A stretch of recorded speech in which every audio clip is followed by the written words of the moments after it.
Malamig na parang yelo ang gabi sa Beijing, kasinlamig ng ultimatum na dala ko patungong Maynila. Sa kanilang pananaw, ang Pilipinas ay isang masunuring na kababatang kapatid, isang bansang habambuhay na tatanaw ng utang na loob sa pananggalang na seguridad ng China. Hindi nila alam na sa ilalim ng anino ng lumilipad na dragon, isang espada na ang hinahasa, handang putulin ang hibla na magdidikta kung sino ba talaga ang nangangailangan kanino. Ginamit ng China ang estratehikong partnership sa nakalipas na 30 taon upang manlinlang. Ito ay isang ultimatum para sa Pilipinas na agad na limitahan ang kooperasyong militar sa kanluran at dagdagan ang pag-angkat ng mga armas mula sa China. Para sa akin, si Lin Wei, isang analyst sa Ministry ng Ugnayang Panlabas ng China, ang Pilipinas ay hindi hihigit sa isang gatasan ng baka na sa kaunting pressure lamang ay susunod na. Gayunpaman, pagdating ko sa Maynila, hinarap ko ang isang nakagugulat na katotohanan. Ang bansang lagi naming mga Chino minamaliit ay matagal na palang tahimik na naghahasa ng kanyang espada. Ngayon, baligtad na ang lahat. Sino ang nangangailangan kanino? Ngayon din ay ibubunyag ko ang mapagpasyang sandaling iyon. Nagtawanan ang buong silid pulungan sa mga salita ni Wang Qiang, direktor ng sangay sa Asya ng Ministry ng Seguridad ng Estado. Ang mga Pilipino ay simple lang. Pukawin lang ng kaunti ang kanilang mga alalahanin sa seguridad sa Estados Unidos sa West Philippine Sea at ibibigay nila ang lahat sa isang pilak na pinggan. Ang lihim na pagpupulong ay bigla ang idinaos ng 3 ng umaga at ako ang pinakamalakas na tumawa. Masyadong malinaw iyon. Sa anumang paraan, ang Pilipinas ay isang bansang nasa ilalim ng ating impluensya. Ganoon din noong nakaraang taon.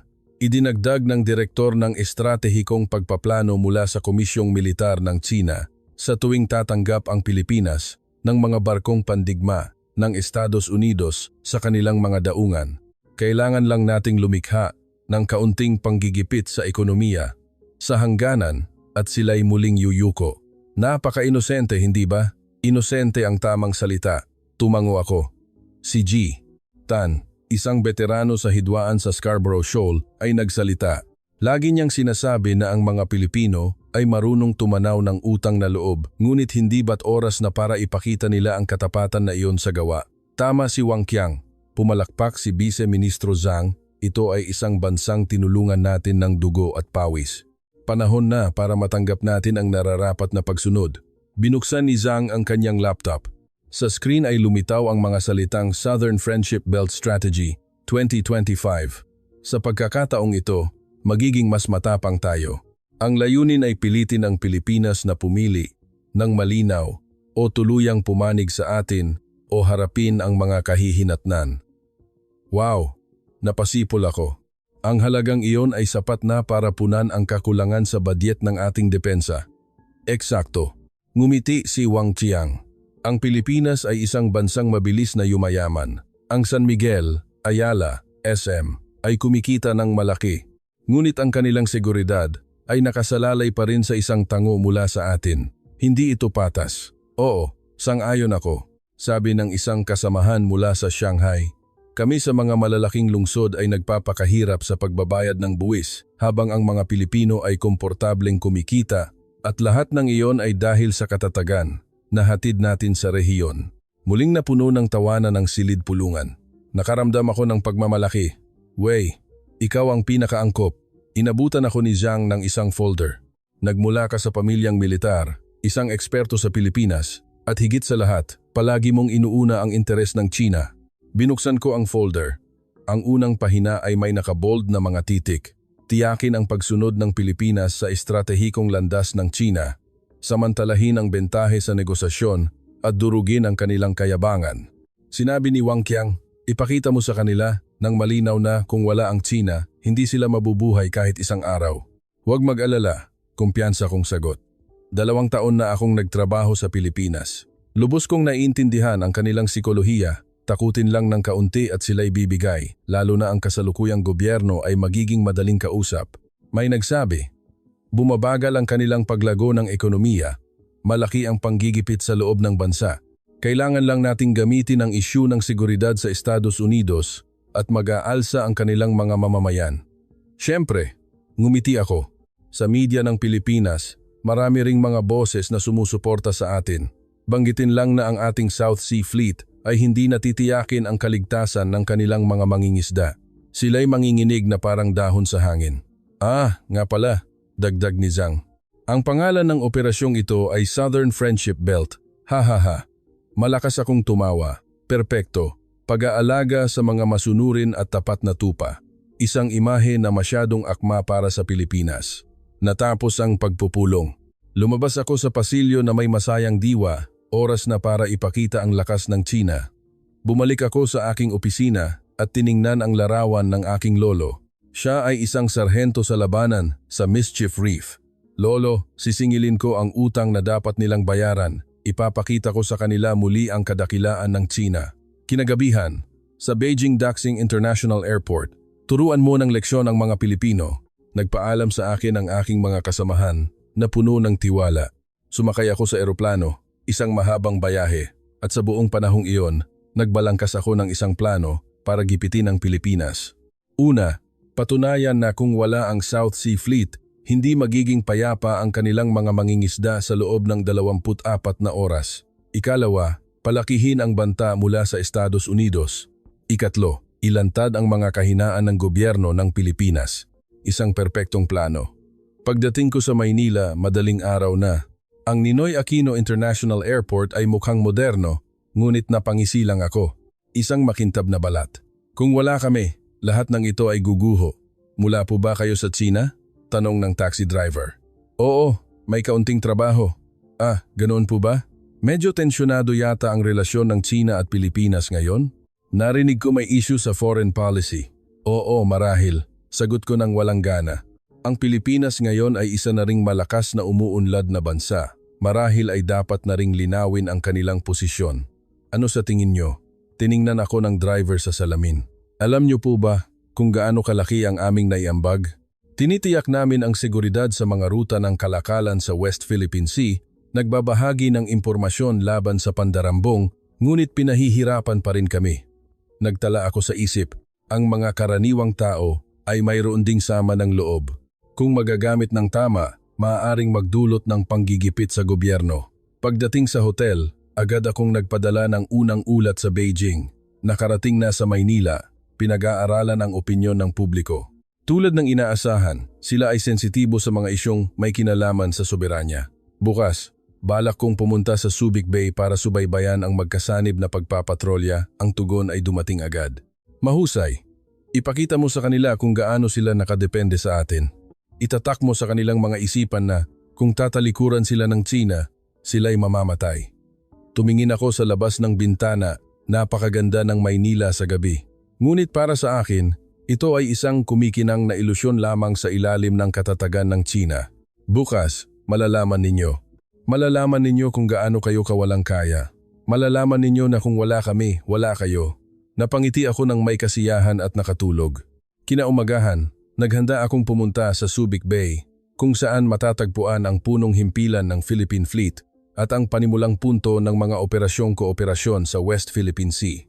Nais kong makita mismo ang pagdepende ng hukbong dagat ng Pilipinas sa ating teknolohiya at suporta bilang batayan para sa negosasyon. Ngunit sa sandaling iyon, hindi ko inaasahan na ang makikita ko sa Subic ay babago sa buong pananaw ko sa mundo. At haharapin ko ang katotohanang pinakakinatatakutan ng Tsina, na ang bansang itinuturing naming inosente ay matagal na palang nag-unat ng kanyang mga pakpak. Maaga akong lumipad patungong Subic. Dinala ako diretso sa Combat Information Center ng Hukbong Dagat ng Pilipinas. Dito, sinalubong ako ni Kapitan Reyes, isang opisyal na tagapag-ugnay natin.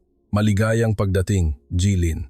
Narinig ko na kayo ay isang espesyal na sugo mula sa Ministry ng Ugnayang Panlabas upang mag-monitor at mag-evaluate. Kailangan ko ng tunay na datos para sa darating na negosasyon. Sabi ko, kailangan nating malaman kung gaano eksakto nakadepende ang Pilipinas sa atin. Naging kakaiba ang ekspresyon ni Kapitan Reyes. Tungkol diyan, marahil ay dapat nyo na lang pong obserbahan mismo. Pumasok ako sa command center, isang malawak na silid na may malaking screen na nagpapakita ng real-time na mapa ng West Philippine Sea.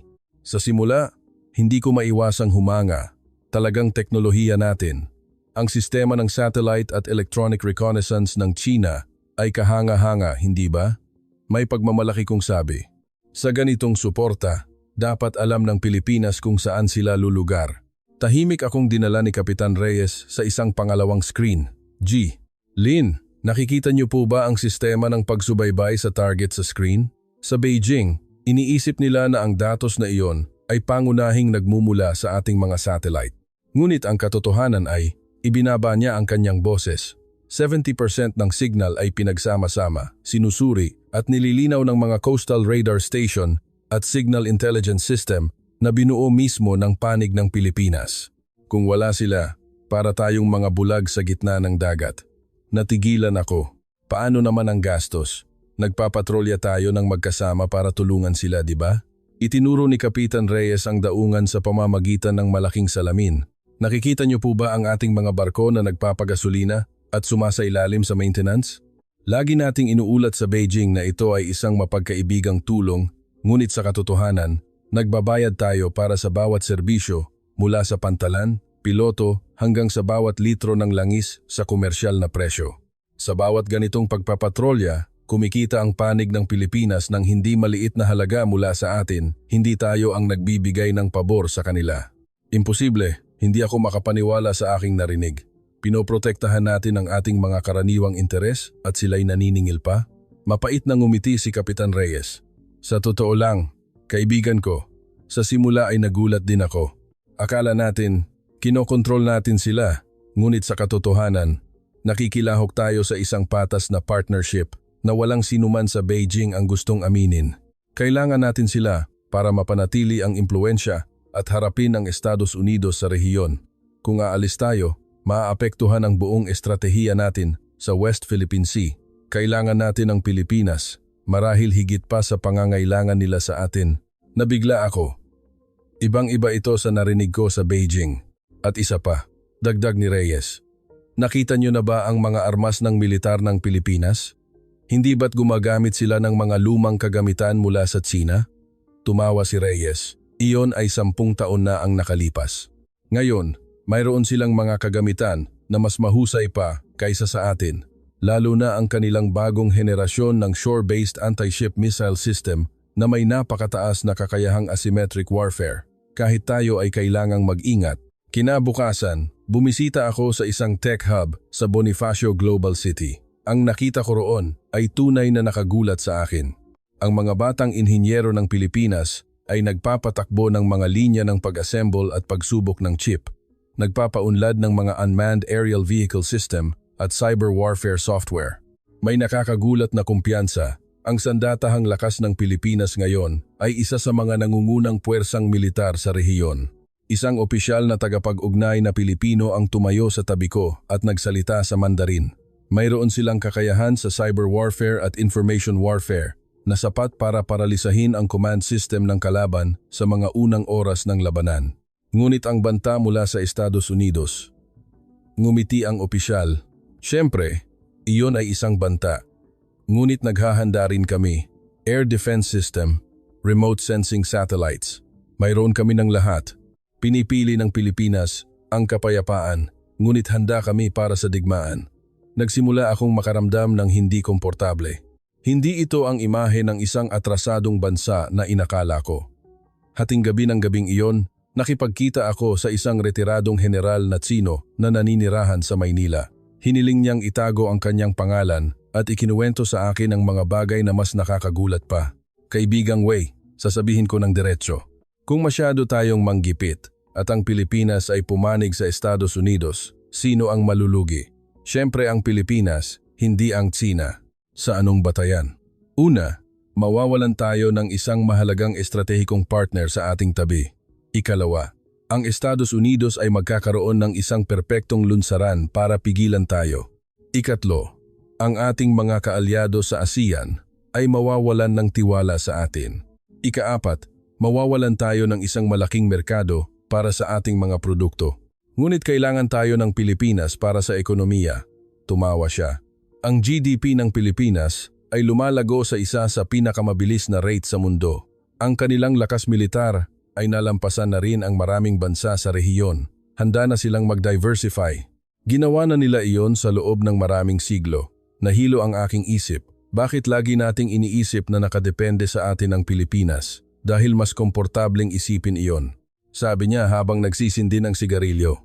Ang paniniwala na mahina ang Pilipinas ay nagpapadama sa atin na kailangan tayo. Ngunit nagbago na ang katotohanan. Ang Pilipinas ngayon ay naging isang katunggali natin. Katunggali. Alam mo ba ang tungkol sa kanilang industriya ng depensa?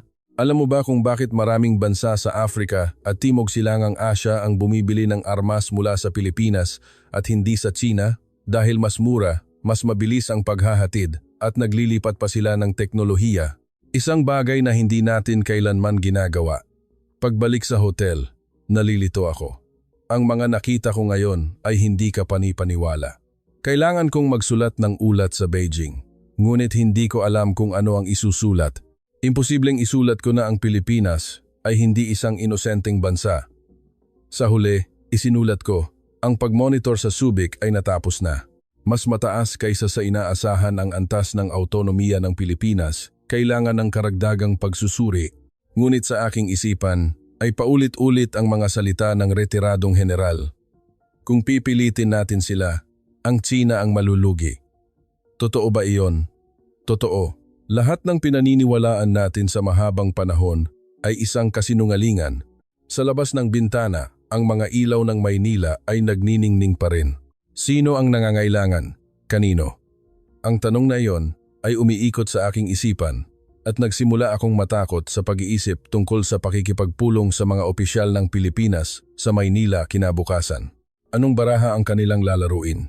Malinaw na sa Beijing sila ay itinuturing na inosente.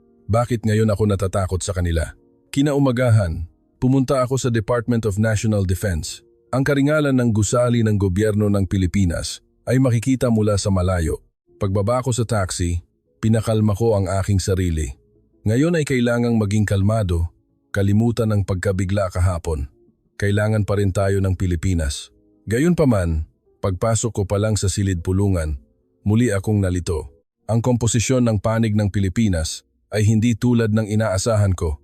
Ang Undersecretary ng National Defense, si General Tran Tan Quoc, ang hepe ng Office of Foreign Relations ng Department of National Defense, sila ang mga inaasahan kong makita. Ngunit ang problema ay ang mga taong nakaupo sa tabi nila. Ang Direktor ng Defense Product Export mula sa Department of Trade and Industry, ang pinuno ng Philippine Space Agency, at dalawang lalaking nakasibilyan na hindi kilala ang pagkakakilanlan. Maligayang pagdating, Jilin. Bati ni General Quoc sa Mandarin. Gusto niyo po ba ng kape? Oo, salamat. Habang umiinom ng kape, iniisip ko kung bakit napakaraming tao mula sa iba't ibang departamento. Ito ay isang negosasyon sa estratehikong patakaran. Bakit nandito ang pinuno ng Philippine Space Agency? Dumiretso na tayo sa punto. Nagsimula si General Quoc. Narinig ko na hinihiling ng China na limitahan namin ang aming relasyon sa ibang mga partner. Oo, tama po iyon. Mariin kong sinabi. Ang Pilipinas ngayon ay isang maunlad na bansa at makatwiran lamang na magpakita ng pagkakaisa sa patakaran sa isang komprehensibong estratehikong partner, hindi ba? Ngumiti si General Quoc. Makatwiran ay isang magandang salita. Kung gayon, mag-usap din tayo ng makatwiran. Sumenyas siya at isang katulong ang nagbukas ng malaking screen kung saan lumitaw ang isang komplikadong chart. Ito ay isang pagsusuri ng mga benepisyo at pagkalugi para sa parehong bansa, Pilipinas at China. Mula sa kasalukuyang relasyon, nagsimulang magpaliwanag ang direktor mula sa Department of Trade and Industry. Tulad ng inyong nakikita, ang mga estratehiko at pang-ekonomiyang benepisyo na natatanggap ng China ay napakalaki. Sandali, itinaas ko ang aking kamay. Tinitiyak namin ang katatagan ng rehiyon para sa inyo. Anong benepisyo ang nakukuha namin? Una, ang pagkakaroon ng isang matatag na partner sa Timog ay nakakatipid sa China ng mga gastos sa seguridad sa hangganan na humigit kumulang $30 bilyong bawat taon. Itinuro niya ang chart gamit ang isang laser pointer. Ikalawa, ang mga bilateral na kasunduan sa kalakalan ay nagdudulot ng surplus sa China na may average na $15 bilyong bawat taon. Ikatlo, Ang katatagan ng mga ruta ng kalakalan sa West Philippine Sea kung saan malaki ang kontribusyon ng Pilipinas sa pagtiyak ng seguridad ay tumutulong sa mga produkto ng China na makarating sa buong mundo. Ang mga numero ay patuloy na lumabas. Sinubukan kong magtala ngunit hindi ko na masabayan. At ang pinakamahalaga, nagpatuloy si General Kwok. Ano ang mawawala sa China kung lalala ang relasyong ito? Tumayo ang pinuno mula sa Philippine Space Agency. Hayaan ninyong ipaliwanag ko. Ang Pilipinas ay kasalukuyang nagpapatakbo ng 3 remote sensing satellites nang nakapag-iisa. Nagbabahagi kami ng piling impormasyon sa China. Kung titigil ang kooperasyong ito, lumipat ang screen sa isang satellite image ng West Philippine Sea. Mawawala ng China ng 40% ng kakayahang subaybayan ang mga aktibidad ng hukbong dagat ng Estados Unidos sa real time. Para mapalitan ang kakayahang ito, kakailanganin ninyo ng hindi bababa sa 5 bilyong dolyar. Natigilan ako. May ganitong kakayahan ang Pilipinas? Hindi kami nakaupo lang, sabi ni General Kwok. Sa tuwing may isang teknolohiya na hindi namin ma-access, kami mismo ang nagpapaunlad nito. Ngayon sa ilang mga larangan, nauuna pa kami sa inyo. Nagsalita ang isa sa 2 lalaking nakasibilyan. Ako si Jose Reyes, CEO ng PLDT. Alam niyo po ba ang tungkol sa aming Coastal Surveillance Radar System at Integrated Command System na kami mismo ang nag-develop? May kakayahan itong subaybayan ang bawat galaw sa rehiyon nang hindi umaasa sa datos ng China? Oo, narinig ko. Nag-export din kami ng teknolohiyang ito. Ang mga partner ay pinipili kami hindi lamang dahil sa presyo, kundi dahil naglilipat kami ng teknolohiya at pinapayagan silang maging master nito. Hindi iyon ginagawa ng China, hindi ba? Idinagdag ng pangalawang lalaki. Ako, si Juan de la Cruz, sales ng Filipino Drone Systems. Ang aming mga unmanned aerial vehicle system ay napakapopular sa Africa, mas epektibo at mas mura kaysa sa mga produkto ng China o Estados Unidos. Natulala ako. Ano ang gusto ninyong sabihin? Tiningnan ako ni General Kwok ng may seryosong mukha. Napakasimple. Ang relasyong China-Pilipinas ay hindi na relasyon ng nakatatandang kapatid at nakababatang kapatid. Ito ay isang relasyon ng pagtutulungan. Kailangan namin ang China. Ngunit kailangan din kami ng China. Ngunit ang banta mula sa Estados Unidos, sumingit ang hepe ng Office of Foreign Relations. Sa totoo lang, kung magkakaroon ng digmaan sa Estados Unidos, kaya naming makipaglaban. Ang isyu ay ang balanse ng kapangyarihan sa rehiyon. At kahit sa isyung iyon, huminto siya at tumingin kay Undersecretary Kwok. Tumango si General Kwok ng hindi formal. Kung magpasya ang Pilipinas na baguhin ng husto ang patakarang 4 No's ng depensa at mag-imbita ng ibang mga kapangyarihan na magtayo ng mga pasilidad na logistikal, kailangan lang namin ng 6 hanggang 12 buwan para maisakatuparan ito. Umiiral ang pagpipiliang iyon. Hindi lang namin ito pinipili. Nabigla ako. Ito ay pagtataksil sa ating partnership. Kaya nga hindi namin ito ginagawa. Ngunit kung tatalikuran kami ng China, naging malamig na parang yelo ang mga mata ni General Kwok. Wala na kaming ibang pagpipilian. Natahimik ang buong silid. Ayaw namin ng komprontasyon. Nagpatuloy si General Kwok. Pinapahalagahan din namin ang relasyong kapatiran. Ngunit tumatanggi kaming pilitin ng unilateral. Pilitin, nagalit ako. Ginagabayan namin kayo. Kung gayon, mangyaring umuwi na kayo. Sa isang iglap, tila nagyelo ang buong silid. Ano po ang sinabi ninyo? Kalmadong inulit ni General Kwok. Kung hindi kayo nasisiyahan sa aming pagiging partner, mangyaring umuwi na kayo, hindi namin kayo pipigilan. Ito ay para sa inyo, G. Lin, inabot ni General Kwok ang isang folder. Ito ang aming contingency plan. Kung masira ang estratehikong relasyon, codename, Operation Southern Self-Reliance. Nanginginig kong kinuha ang folder. Pagkatapos basahin ang unang pahina, halos hindi ako makahinga. Phase 1. I-activate ang buong multi-layered defense system. Phase 2. Bumuo ng isang independent security alliance sa mga bansa sa Quad, tulad ng Estados Unidos, Japan, India, Australia, at mga tradisyonal na partner tulad ng Russian Federation. Phase 3. Kung kinakailangan, i-reposition ang estratehiya sa pamamagitan ng pag-imbita ng mga bagong security partner sa teritoryo ng Pilipinas. Hindi ako makapagsalita. Ibig sabihin, naghanda na rin kami. Sabi ni General Kwok, gusto naming sumama sa China, ngunit kaya rin naming mag-isa. Idinagdag ni G. Reyes, mula sa PLDT. Napag-usapan na namin ang kooperasyon sa depensa sa India, Japan at Australia. Ang isang bagong istruktura ng seguridad na walang Tsina ay lubos na posible. Idinagdag din ni G. De la Cruz, interesado rin ang Europa sa aming mga produkto. Binuo namin ang mga ito ayon sa mga pamantayan ng NATO. Lubos akong nalito. Talagang naniniwala sila na mabubuhay sila nang walang Tsina. Ang aming panukala ay ang mga sumusunod. Pagtatapos ni General Kwok, pananatilihin natin ang kooperasyon tulad ng kasalukuyan. Bilang kapalit, palalawakin natin ang kooperasyon sa teknolohiya at patitibayin ang isang pantay na estratehikong partnership. At iyon lang. Hindi. May isa pa. Ngumiti siya. Kilalanin na ang Pilipinas ay isang independyente at may soberanong partner. Nakikipagtulungan kami sa inyo.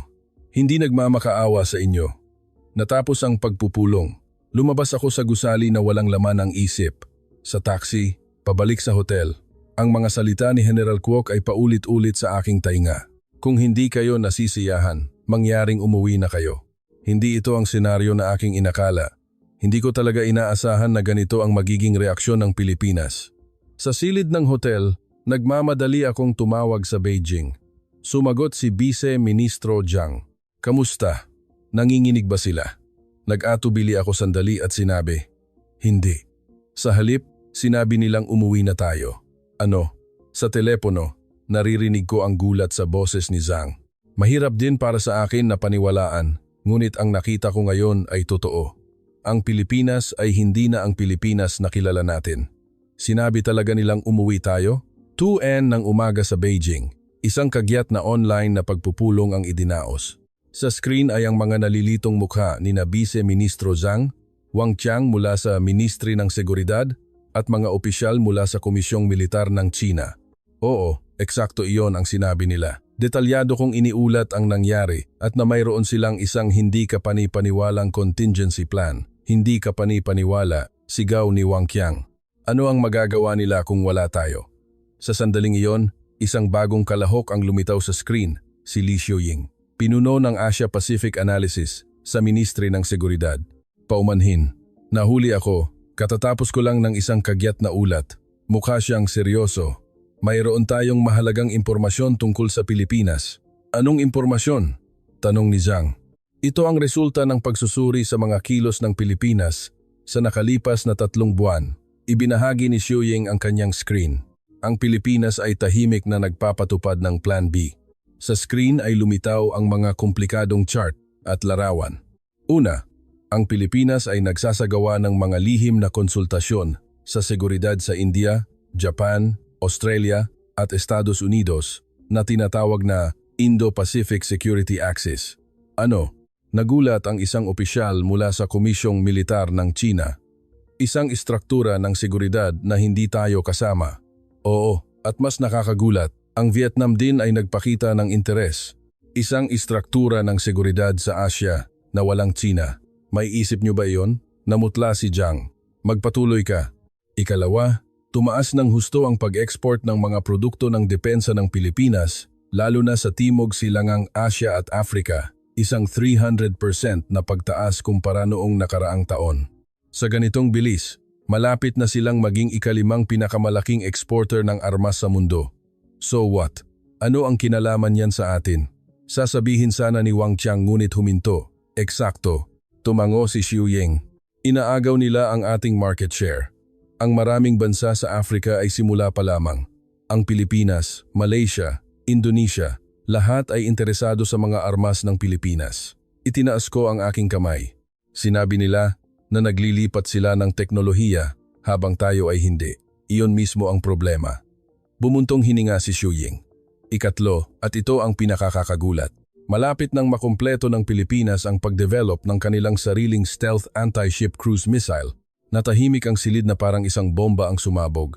May ebidensya ba? Tanong ni Zhang. Satellite imagery. Nagpakita si Xiuying ng isang bagong imahe, isang lihim na pasilidad sa Sierra Madre. May kakayahan silang gumawa ng advanced propellant at handa na rin ang launch system. Ang kanilang mga barkong pandigma at fighter jet ay maaaring magdala ng warhead na ito, kaya nanginginig ang boses ni Wang Qiang. Talagang maaari silang magkaroon ng estratehikong armas sa malapit na hinaharap. Ngunit totoo ang sinabi nila. Lumitaw ang isa pang kalahok sa screen, si General Liu, direktor ng estratehikong pagpaplano ng Komisyong Militar ng China.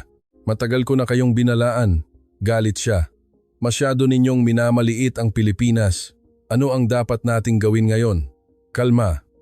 General, sabi ni Zhang, may puwang pa para sa negosasyon.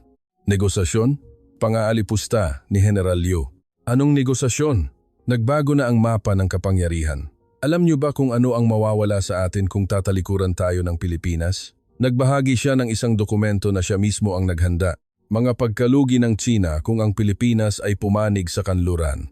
Una, pagkawala ng pinakamahalagang estratehikong partner sa Timog Silangang Asya na lilikha ng isang malaking butas sa seguridad. Ikalawa, nagpatuloy siya.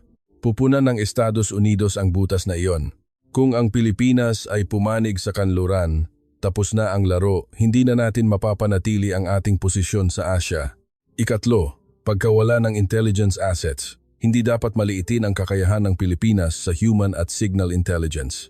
Maging ang ating Ministry ng Seguridad ay umamin na 40% ng impormasyon tungkol sa Estados Unidos at Indo-Pacific ay nagmumula sa National Intelligence Coordinating Agency ng Pilipinas. Sumingit si Wang Qiang, ngunit kailangan din tayo ng Pilipinas. Ngumisi si General Liu. Ano ang sinabi ni Wei kanina? Sinabi nilang umuwi na tayo. Handa na sila para sa isang hinaharap na wala tayo. Mahinang sinabi ni Xu Ying.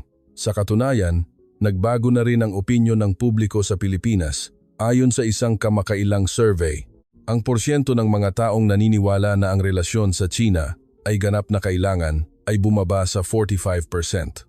Sa mga kabataan, ang bilang na ito ay mas mababa sa 30%. Peste. Hinawakan ni Zhang ang kanyang ulo. Paano ko ito iuulat sa Pangulo? Sa sandaling iyon, kinuha ko ang lahat ng aking lakas ng loob para magsalita. Marahil ay dapat nating baguhin ang ating diskarte. Ano ang ibig mong sabihin? Pabalang na tanong ni Wang Qiang. Ang ibig kong sabihin, itigil na ang pagtingin sa Pilipinas bilang isang maliit na bansa. Umabot na sila sa ating antas. Kailangan nating aminin iyon at bumuo ng isang bagong relasyon. Tumahimik ka, sigaw ni Wang Qiang. Pinapanigan mo ang Pilipinas. Ngunit sinuportahan ako ni General Liu. Tama si Wei. Kailangan nating harapin ang katotohanan. Hindi ito ang Pilipinas ng dekada 90. Ito ay isang teknolohikal na kapangyarihan, isang higante ng hinaharap. Bumuntong hininga si Zhang. Ano ang dapat nating gawin? Baguhin ang estratehiya sa negosasyon. Mariing sinabi ni General Liu, tratuhin sila bilang isang partner o tuluyang mawala sila sa atin. Dalawa lang ang pagpipilian. Itinapon ni Xu Ying ang huling bomba. May isa pa. Ang Estados Unidos at ang European Union ay nagpapadala ng mga senyales sa Pilipinas, nag-aalok ng ekonomikong partnership at maging isang non-aggression pact. Ano? Sa pagkakataong ito, sabay-sabay na sumigaw ang lahat. Hindi pa tumutugon ang Pilipinas. Ngunit kung patuloy tayong manggipit, natahimik ang silid. Nag-iisa akong nakaupo sa silid ng hotel, sinusubaybayan ang sitwasyon at nag-iisip. Lubos tayong nagkamali. Ang Pilipinas ay hindi isang kalaban na maaaring maliitin. Sapat na para sa araw na ito. Pagod na sinabi ni Zhang.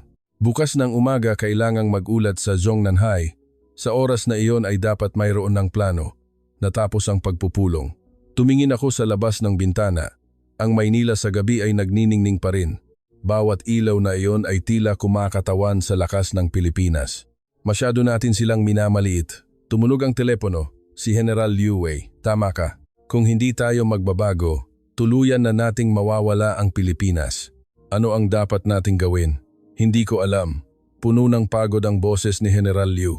Ngunit isang bagay ang tiyak. Ang lumang paraan ay hindi nagagana. Ibinaba ko ang telepono. Muli akong nag-isip. Tapos na ba talaga ang panahon ng dominasyon ng China o kailangan nating magbago? Walang sagot. Ngunit isang bagay ang malinaw, ang Pilipinas ay hindi na isang bansang madaling takutin. At kung hindi natin aaminin ang katotohanan ito sa lalong madaling panahon, tuluyan na nating mawawala ang lahat. Ano ang naghihintay sa akin bukas?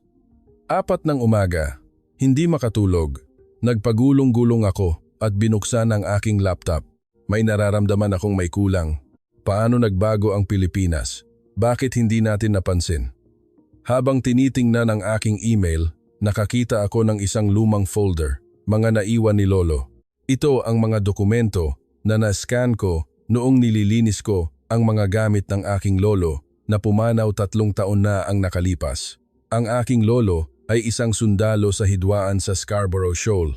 Siya ay isang sarhento na nakibahagi sa matitinding labanan at nawalan ng 2 daliri sa paa dahil sa shrapnel. Lagi ko siyang itinuturing na isang bayani. Binuksan ko ang unang file. Isang lumang larawan ng aking lolo noong bata pa siya kasama ang ilang iba pang sundalo. Sa likod ay may nakasulat na Scarborough, 1995. Nakipaglaban din sila sa amin. Ang pangalawang file ay ang kanyang tala-arawan. Nanginginig ang aking mga kamay. Nagsimula akong magbasa. Mayo, 7C, 1995. Malapit sa Scarborough Shoal, napapaligiran, malamig at basa. Mas nakakatakot pa kaysa sa tunog ng kanyon. Ngunit isang himala ang nangyari, isang lokal na mangingisda ang hindi natakot sa panganib at nagdala sa amin ng tubig. Bakit niya ginawa iyon? Kami ang kalaban, di ba? Mayo 20, utos na umatras. Isang sugatang sundalong Pilipino ang nakahandusay sa tabi ng daan. Tiningnan niya ako hindi ng may pagkamuhi, kundi ng isang walang katapusang kalungkutan. Nakasama natin sila sa iisang trench, iisang ideal. Ang pinakamalaking sakit ay hindi ang mamatay sa ilalim ng bala, kundi ang makita ang baril ng kasama mo kahapon na nakatutok sa iyo. Huhusgahan ng kasaysayan ng pagkakamaling ito. Ngunit ang sugat sa puso ng mga sundalong tulad namin ay hindi kailanman maghihilom. Nagsimulang tumulo ang aking mga luha. Nagpatuloy ako sa pagbabasa. Mayo 15, 2012, bumalik sa hangganan. Iba na ang lahat, ngunit ang mga tao ay tumitingin pa rin sa amin ng may pag-iingat. Hinawakan ng isang matandang lalaki ang aking kamay at sinabi sa sirang Mandarin, "Salamat, ngunit pinalaya na namin ang aming sarili." Ang ikatlong file ay ang kanyang talumpati sa ika-10 anibersaryo ng pagtatapos ng hidwaan. Mga kasama, maraming nagsasabi na sinubukan nating turuan ng leksyon ang Pilipinas, ngunit iba ang katotohanan, naglaban tayo ng magkasama at pagkatapos ay naglaban tayo laban sa isa't isa. Ang mga Pilipino ay dumanak din ng dugo, nagsakripisyo at lumaban hanggang sa huli. Kung wala sila, wala tayong isang mahalagang kaalyado sa nakaraan. Huminto ako. Ano ang ibig niyang sabihin? Hindi ba't unilateral tayong tumulong sa kanila? Ang ika-4 na file. Isang liham na isinulat noong 1997 para sa isang matandang kaibigan. Mahal na kaibigang Wu, kamakailan lamang sa Tsina ay maraming usapan tungkol sa reforma sa Pilipinas, ngunit hindi ako nagulat. Alam ko kung gaano kayo katatag. Tulad noong lumaban kayo sa Scarborough, naniniwala ako na isang araw ang Pilipinas ay magiging isang kapangyarihan na kapantay ng Tsina. Ang isang tunay na alyansa ay hindi isang unilateral na aksyon, kundi isang pagtutulungan. May isang bagay na nag-aalala sa akin, tayong mga Tsino ay nagiging mayabang. Itinuturing pa rin natin ang Pilipinas bilang isang maliit na bansa na nangangailangan ng tulong. Iyon ay isang mapanganib na pagkakamali. Lumalaki na ang aking apo at gustong magtrabaho sa gobyerno. Sana sa panahong iyon ay maaalala niya ang aking mga salita. Igalang ang Pilipinas. Sila ang ating mga kaalyado, hindi mga alipin. Natigilan ako habang nakatingin sa screen. Ang apong iyon ay ako. Ito ang mensaheng iniwan niya para sa akin. Ang huling file. Isang audio recording mula 2019. Isang taon bago siya pumanaw. Ito ay isang mensahe para sa akin. Nanginginig ang aking kamay. Pinindot ko ang play button. Umingay ang kanyang paos na boses. "Linwei, apo ko, kung naririnig mo ang mensaheng ito, ibig sabihin wala na ako. Ipinagmamalaki ko na nagtatrabaho ka sa Ministry ng Ugnayang Panlabas. Ngunit nag-aalala rin ako kung paano mo tinitingnan ang Pilipinas bilang isang mahinang bansa na ating pinoprotektahan. Kung gayon, nagkakamali ka ng malaki. Natutunan ko ang isang bagay sa hangganan. Ang mga taga-Timog Silangang Asya ay hindi kailanman lumuluhod. Lumalaban sila kahit walang armas. Dumaan sila sa mga siglo ng pananakop ng dayuhan at bumangon mula sa abo ng digmaan. Tahimik sila ngayon hindi dahil mahina sila, kundi dahil nirerespeto nila tayo. Ngunit kung mamaliitin natin sila, hahanapin nila ang kanilang sariling landas. Iyon ang kalikasan ng lahing Pilipino. At sa huli, gusto kong sabihin ito. Ang tunay na lakas ay hindi ang pagsira sa kalaban, kundi ang magkasamang pagtayo. Dakila ang Tsina hindi dahil malakas tayo, kundi dahil marami tayong kaibigan. Huwag nating iwawala ang mga kaibigang iyon, lalo na ang Pilipinas. Tiyak na tutulong sila kapag nahihirapan tayo. Tulad ng pagtulong nila sa atin noon. Natapos ang recording, humagulgol ako. Tama si Lolo, lubos tayong nagkamali sa Pilipinas. Hindi sila nabubuhay sa ating awa. Bumangon sila sa pamamagitan ng kanilang sariling lakas, sa pamamagitan ng dugo at pawis. At ngayon, nang minamaliit natin at sinusubukang pagsamantalahan sila, tulad ng hinulaan ni Lolo, ay handa ng tahakin ang kanilang sariling landas. Tumingin ako sa labas ng bintana, sumisikat na ang araw. Isang bagong umaga ang darating sa Maynila, bigla kong napagtanto kung gaano ako katanga sa aking mayabang na pagtingin noong una kong makita ang lungsod na ito. Ang mga ilaw na ito ay hindi kumikinang sa ilalim ng proteksyon ng Tsina. Sila mismo ang nagniningning. Tumunog ang telepono. Si Zhang iyon? Lin Wei? Handa ka na ba para sa ulat sa Zhongnanhai? Oo, nakapagpasya na ako. Handa na ako. Ngunit ang nilalaman ng aking ulat ay hindi tulad ng inaasahan ninyo. Ano ang ibig mong sabihin? Sasabihin ko ang katotohanan. Ang Pilipinas ay ating partner, isang kaalyado na dapat igalang. Ang lumang paraan ay hindi nagagana. Baliw ka na. Kung iuulat ko iyan, masisira rin ang aking karera. Tiningnan ko ang larawan ng aking lolo at sinabi ng aking lolo na ang tunay na lakas ay ang magkasamang pagtayo. Pipiliin ko ang landas na iyon. Ibinaba ko ang telepono. Nagsimula akong muling isulat ang ulat. Sa pagkakataong ito, isusulat ko ang katotohanan tungkol sa tunay na mukha ng Pilipinas at kung ano ang dapat gawin ng Tsina. Sa labas, nagsimula nang humuni ang mga ibon. Nagsimula na ang isang bagong araw. Lolo, ngayon naiintindihan ko na ang iyong mga salita. Ang Pilipinas ay hindi isang bansang pinoprotektahan natin, kundi isang bansang kasama nating tumatayo. Lin Wei, baliw ka na. Bago ang kagyat na pagpupulong sa Situation Room sa Zhongnanhai, hinila ako ni Zhang sa isang tabi. Ang pagsasabi ng katotohanan ay kabaliwan. Kalmado akong sumagot. Inutusan na ng Pangulo na gipitin ang Pilipinas. Ang iyong ulat ay ganap na salungat doon. Sa sandaling iyon, bumukas ang pinto. Pumasok ang pinuno ng tanggapan ng National Security Commission, kasunod ang Ministro ng Depensa, ang Direktor ng Ministry ng Seguridad, at ang Tagapangulo ng Komisyong Militar ng Tsina. Maupo kayo, sabi ng pinuno ng tanggapan. Maikli lang ang ating oras. Darating na ang Pangulo. Ako na.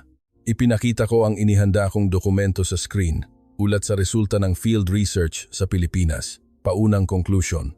Ang ating dating pagkakaunawa ay ganap na mali. Saan mali?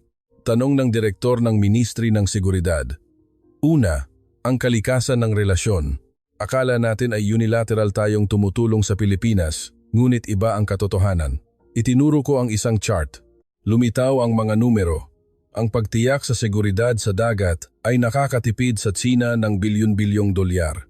Ang kalakalan ay nagdudulot ng malaking surplus. Ang katatagan ng rehiyon ay isang karaniwang benepisyo. So what? Pangaalipusta ng direktor ng Ministry ng Seguridad. Mas malaking bansa pa rin tayo. Talaga ba? Lumipat ako sa susunod na slide. Ito ay isang panloob na pagsusuri mula sa Komisyong Militar ng Tsina.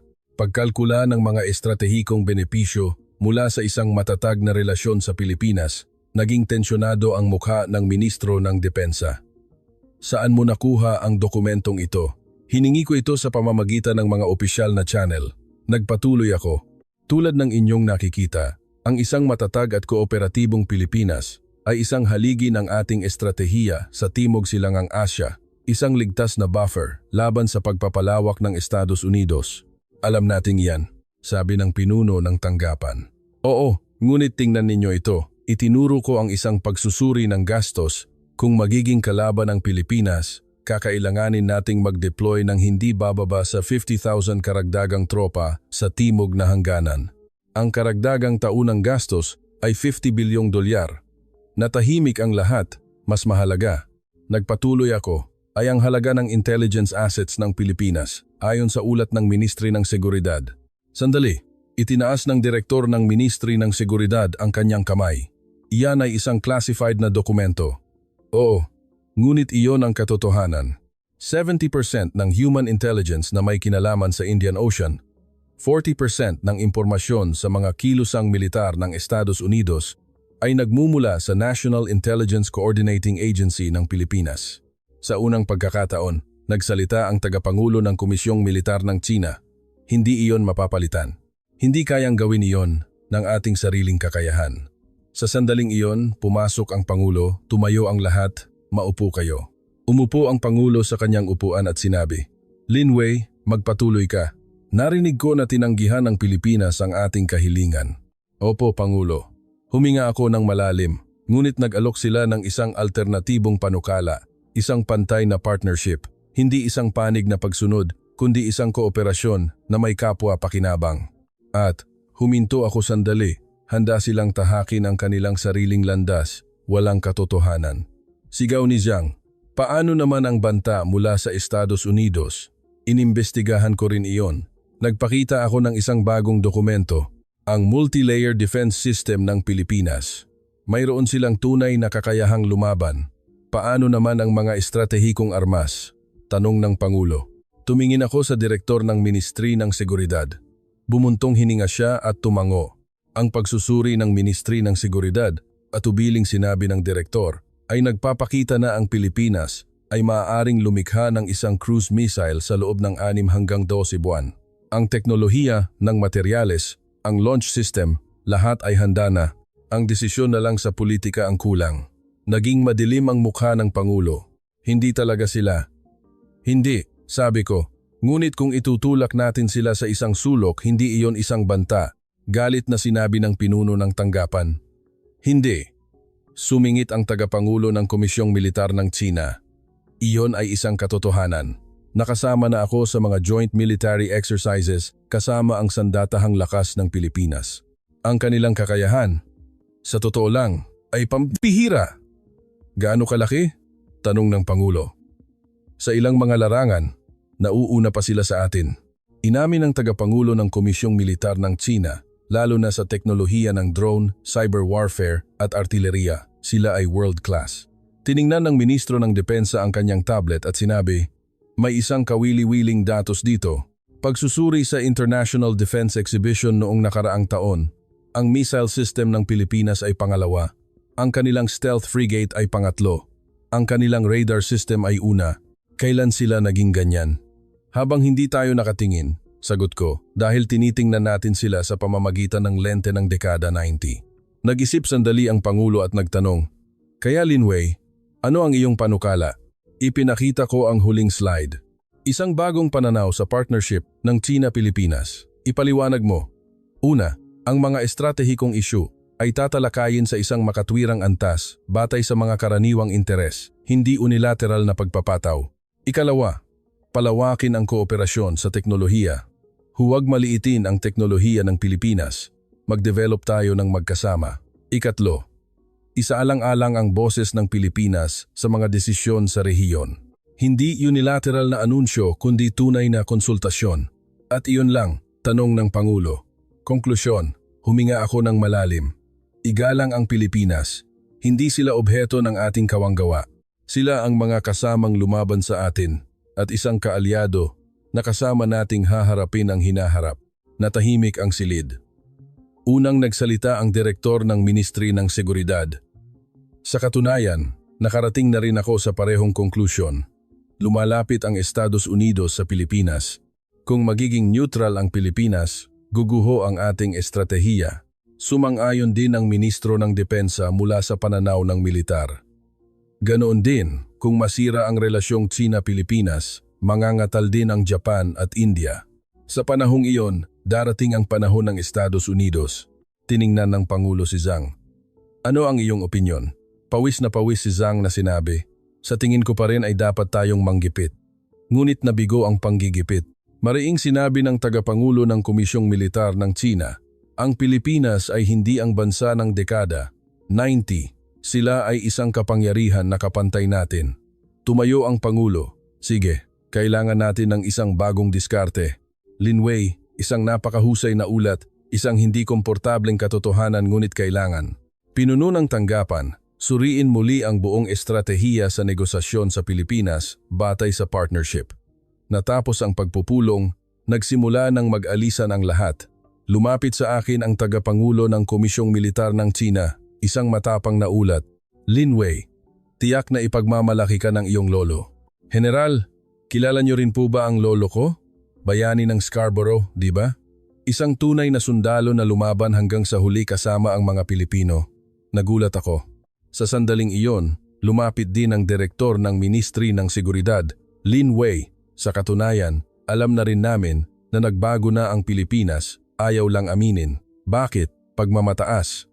Mapait siyang ngumiti. Isang bansang dati nating tinulungan ay kapantay na natin ngayon. Mahirap tanggapin.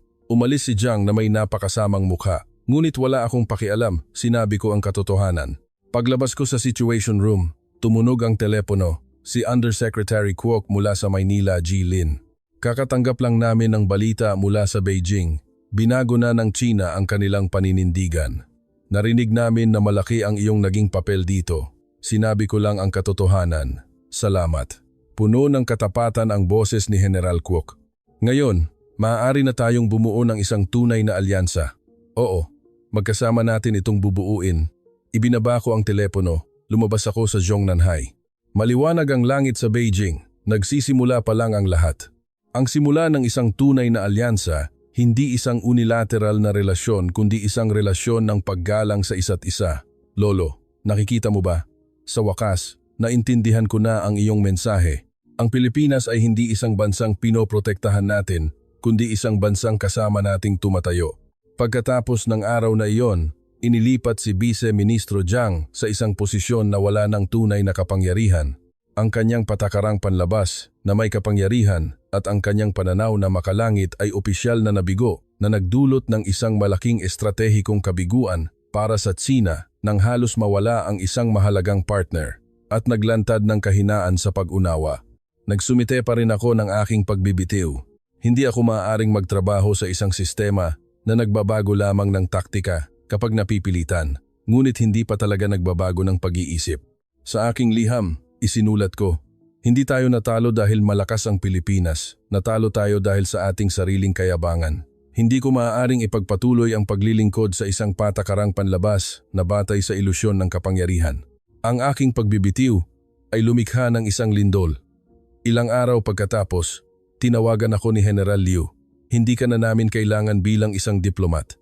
Kailangan ka naming pamunuan ang isang bagong ahensya, ang Institute for Asia-Pacific Cooperation Strategic Studies.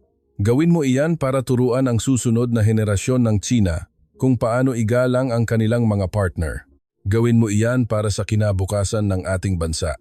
Nakatanggap ako ng isang text message mula kay General Kwok. Hindi niya ako inanyayahang magtrabaho para sa Pilipinas. Isinulat lang niya, salamat sa pagpili sa katotohanan. Aalalahanin ng kasaysayan ang mga matatapang na nagtatayo ng tulay, hindi ang mga nagtatayo lamang ng pader. Laging bukas ang Pilipinas sa mga tapat na kaibigan. Nanatili ako sa Maynila ng ilang araw pa. Nang hapong iyon, tumayo ako sa Jones Bridge sa paglubog ng araw, isang simbolo ng katatagan sa gitna ng maraming digmaan. Pinagmasdan ko ang mga taong naglalakad sa makasaysayang tulay, tumingin sa lungsod na malakas na umuunlad. Hindi ko na iniisip kung sino ang nangangailangan kanino, ngunit naintindihan ko ang isang mas malaking katotohanan. Nagkamali ang aking lolo sa isang punto. Sinabi niya, igalang ang Pilipinas dahil sila ay isang kaalyado. Ngunit ang katotohanan ay dapat igalang ang Pilipinas dahil hindi nila kailanman kinailangan ng pahintulot ng sinuman para maging sila. Sila mismo ang tumatayo. Sila mismo ang nagpapasya sa kanilang kapalaran. Sa digmaan man o kapayapaan, ang tunay na lakas ay hindi ang magkasamang pagtayo kundi ang pagkakaroon ng sapat na tapang para tumayo mag-isa kung kinakailangan. At ang tapang na iyon ang nagiging dahilan kung bakit sila isang kaalyado na hinahangad ng anumang bansa. Ang kwento ni Lin Wei at ng Pilipinas ay isang salamin ng isang nagbabagong mundo. Isang paalala na ang paggalang ay hindi ibinibigay, kundi ipinaglalaban. Ito ay isang aral na ang pinakamatibay na alyansa ay hindi itinayo sa pagdepende, kundi sa pundasyon ng pantay na partnership kung saan ang bawat panig ay matatag na nakatayo, magkabalikat na nakatingin sa hinaharap. Pinatutunayan ng kwentong ito na ang isang bansa, tulad ng isang tao, ay dapat sa huli na tukuyin ang sarili nitong lakas.